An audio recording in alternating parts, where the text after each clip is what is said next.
ସବୁ ହିନ୍ଦୁ ଭାଇଙ୍କୁ ଅନୁରୋଧ କରୁଛି।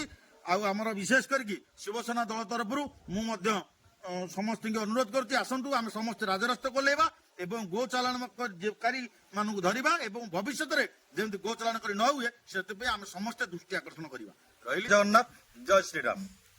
ଆପଣମାନେ ତ ପ୍ରାୟ ସବୁ ଟିଭି ଆଉ ଚ୍ୟାନେଲ ମାଧ୍ୟମରେ ମିଡିଆ ମାଧ୍ୟମରେ ଦେଖୁଥିବେ, ବର୍ତ୍ତମାନ ବାଲେଶ୍ୱର ଯିଏ ଅଛନ୍ତି ଆମର କୃପାସିନ୍ଧୁ ବେହେରା ଗୋ ସେବକ ଭାଇ ଜଣେ ଆମର, ତାଙ୍କୁ ହତ୍ୟା କରାଯାଇଛି। ଯେତେବେଳେ ଗୋ ଗାଡି ଚାଲାଣ ଗୋମାତାଙ୍କ ମାନେ ଗାଡିରେ ନଦା ହେଇକି ଯାଉଥିଲା, ବାହାରକୁ ଯାଉଥିଲା, ସେମାନଙ୍କ ପଛରେ ଯୋଉ ଏସ୍କର୍ଟ କରୁଥିଲା ଦିଟା ଗାଡି, ସେଇ ଗାଡି ଆମର ଗୋ ସେବକ ଯେ ଗୋ ରକ୍ଷକ ଅଛନ୍ତି କୃପାସିନ୍ଧୁ ବେହେରା, ତାକୁ ମାରିକି ହତ୍ୟା କରାଯାଇଛି। ଏ ଯୋଉ ଆପଣଙ୍କର ଦେଖୁଥିବେ ରାମନବମୀ, ପଣା ସଂକ୍ରାନ୍ତି, ହନୁମାନ ଜୟନ୍ତୀ, ଏସବୁ ଦିନ ମାନଙ୍କରେ ଆପଣମାନେ ଦେଖିବେ ଲକ୍ଷ ଲକ୍ଷ ଟଙ୍କା ଖର୍ଚ୍ଚ ହଉଛି ଏବଂ ଡିଜେ ସାଉଣ୍ଡ ଠାରୁ ଆରମ୍ଭ କରିକି ନାଚ ଗୀତ, ଗାଡିରେ ପତାକା ମାରିବା, ମାନେ ଷ୍ଟାଇଲରେ ଯିବା, ରଙ୍ଗୀନ କପଡା ପିନ୍ଧିବା, ଇଏ କଣ ହିନ୍ଦୁତ୍ୱର ପରିଚୟ? ପ୍ରକୃତରେ ହିନ୍ଦୁତ୍ୱ କାହାକୁ ଏମିତି ଜଣାଅଛି? ଆରେ ହିନ୍ଦୁ ପାଇଁ ଯିଏ ହିନ୍ଦୁ ରକ୍ଷା କରିବା ପାଇଁ ଆଜିକାଲି ଜୀବନ ଯାଇଛି ଯାହାର, ତା କଥା ଥରେ ଚିନ୍ତା କରନ୍ତୁ। ଇଏ ଯୋଉ ଡିଜେ ବଜେଇ, ବାଜା ବଜେଇ, ବାଣ ଫୁଟେଇକି ଯୋଉ ବୁଲିଲେ ଗାଁ ସାରା ବୁଲିବା, ଦେଖେଇ ହେବା, ମାନେ ହଳଦିଆ ପୋଷାକ ପିନ୍ଧିବା, ହଳଦିଆ ଗାମୁଛା ପକେଇବା, ତାର ଅର୍ଥ ନୁହଁ ଯେ ହିନ୍ଦୁ ସମାଜକୁ ତମେ ରକ୍ଷା କରିବା।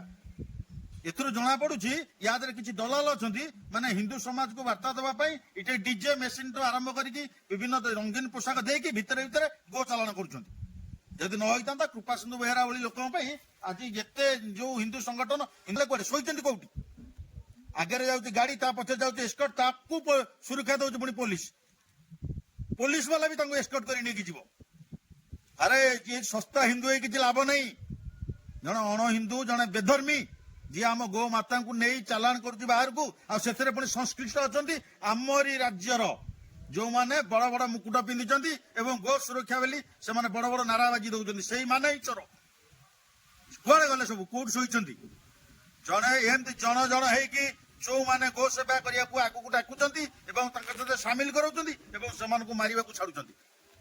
ନିଜେ ଏସି ରୁମ କରି, ଅଫିସ କରି ଆରାମରେ ବସିଛନ୍ତି ଆଉ ଡିଲ୍ କରୁଛନ୍ତି, ବଡ ବଡ ଡିଲ୍ କରୁଛନ୍ତି। ଆରେ ହିନ୍ଦୁତ୍ୱର ଯଦି ପ୍ରକୃତ ତମ ରକ୍ତ ଅଛି ତମ ଦେହରେ, ହିନ୍ଦୁତ୍ୱର ଯଦି ରକ୍ତ ବହୁଛି, ତାହେଲେ ସମସ୍ତେ ରାଜରାସ୍ତା ଗୋଳାଅ। କାଲି ସେ କୃପାସିନ୍ଧୁ ଭାଇ ମଲା, ଏମିତି ଅନେକ ମୁଣ୍ଡ ଗଲାଣି। ଆଉ ଗୋଟେ ଭାଇ ମେଡିକାଲରେ ପଡିଛି, ଚିକିତ୍ସା ହଉଛି, ତାର ବି ଜୀବନ ମରଣ ଯିବ କି ଆସିବ କେହି ଜାଣିନାହାନ୍ତି। ରାମନବମୀ ଦିନ କେତେ ଭାଇ ବାହାରିଥିଲ, ବର୍ତ୍ତମାନ ସମସ୍ତେ ରାସ୍ତାକୁ ଓହ୍ଲାଅ। ଯଦି ପଦକ୍ଷେପ ନେବ ପ୍ରକୃତରେ ଯଦି ହିନ୍ଦୁ, ତାହେଲେ ରାଜରାସ୍ତାକୁ ଓହ୍ଲାଅ। ସମ୍ପୂର୍ଣ୍ଣ ଗୋ ଚାଲାଣକୁ ବନ୍ଦ କର।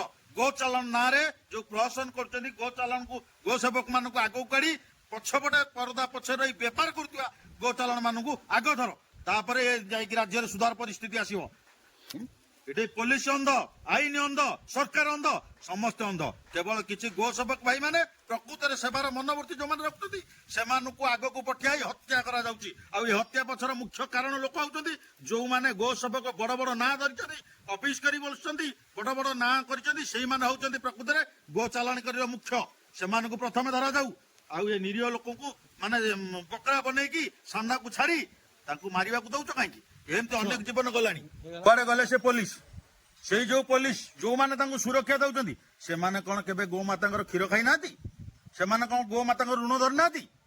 ଆଜି ସେଇମାନଙ୍କ ପାଇଁ ଏ ଯୋଉ ଗୋ ଚାଲାଣିକର ଉତ୍ପାତ ବଢୁଛି, ସେଇମାନଙ୍କ ପାଇଁ ବାରମ୍ବାର ବାରମ୍ବାର ଅଭିଯୋଗ ସତ୍ତ୍ୱେ ମଧ୍ୟ ପୋଲିସ ଆଜି ନିରବ ଦର୍ଶା କଣ ପାଇଁ ସାଜିଛି? ବର୍ତ୍ତମାନ ଆମର ଗୋ ସେବକା, ଗୋ ରକ୍ଷାକାରୀ ଦଳ କେବଳ ବଳି ପଡୁଛନ୍ତି, ନହେଲେ ପ୍ରକୃତ ଘଟଣା ଘଟିବାକୁ ଗଲେ ଏଥିରେ ସମସ୍ତେ ଦାୟୀ। ପୋଲିସ ଦାୟୀ, କାହିଁକିନା ପୋଲିସ ଜାଣିକି ସବୁ ଗାଡି ଯାଉଛି। ପୋଲିସ ଗାଡି ଏସ୍କର୍ଟ ଦବ ଗାଡି କି? ଇଏ କଣ ସମ୍ଭବ କଥା? ଆରେ ଭାଇ, ପ୍ରକୃତରେ ଆମେ ହିନ୍ଦୁ ଲୋକ, ଆମେ କଣ ଗୋମାତାର ସେବା ପାଇନେ? ଗୋମାତା ଆମକୁ ଦେଇନି କିଛି? ସବୁ ଗୋମାତା ଠାରୁ ଆମେ ପାଉଛେ। ଗୋମାତାକୁ ରାଜ୍ୟ ମାତା ଘୋଷଣା କରିବା ପାଇଁ ଯେତେବେଳେ ଆମର ସବୁ ହିନ୍ଦୁ ଭାଇ ମାନଙ୍କୁ ଆହ୍ୱାନ କରୁଛି, ସମସ୍ତଙ୍କୁ ମଧ୍ୟ ଅନୁରୋଧ କରୁଛି, ତୁରନ୍ତ ସମସ୍ତେ ଆସନ୍ତୁ ରାଜରାସ୍ତାକୁ ଓହ୍ଲେଇବା ଏବଂ ଏଇ ଯୋଉ ଆମର କୃପାସିନ୍ଧୁ ଭାଇଙ୍କର ହତ୍ୟା, ଆମର ବିଶେଷ କରିକି ଶିବସେନା ଦଳ ତରଫରୁ ମୁଁ ମଧ୍ୟ ସମସ୍ତଙ୍କୁ ଅନୁରୋଧ କରୁଛି, ଆସନ୍ତୁ ଆମେ ସମସ୍ତେ ରାଜରାସ୍ତାକୁ ଓହ୍ଲେଇବା ଏବଂ ଗୋ ଚାଲାଣକାରୀ ମାନଙ୍କୁ ଧରିବା ଏବଂ ଭବିଷ୍ୟତରେ ଯେମିତି ଗୋ ଚାଲାଣ କରି ନ ହୁଏ ସେଥିପାଇଁ ଆମେ ସମସ୍ତେ ଦୃଷ୍ଟି ଆକର୍ଷଣ କରିବା। ରହିଲି, ଜୟ ଜଗନ୍ନାଥ।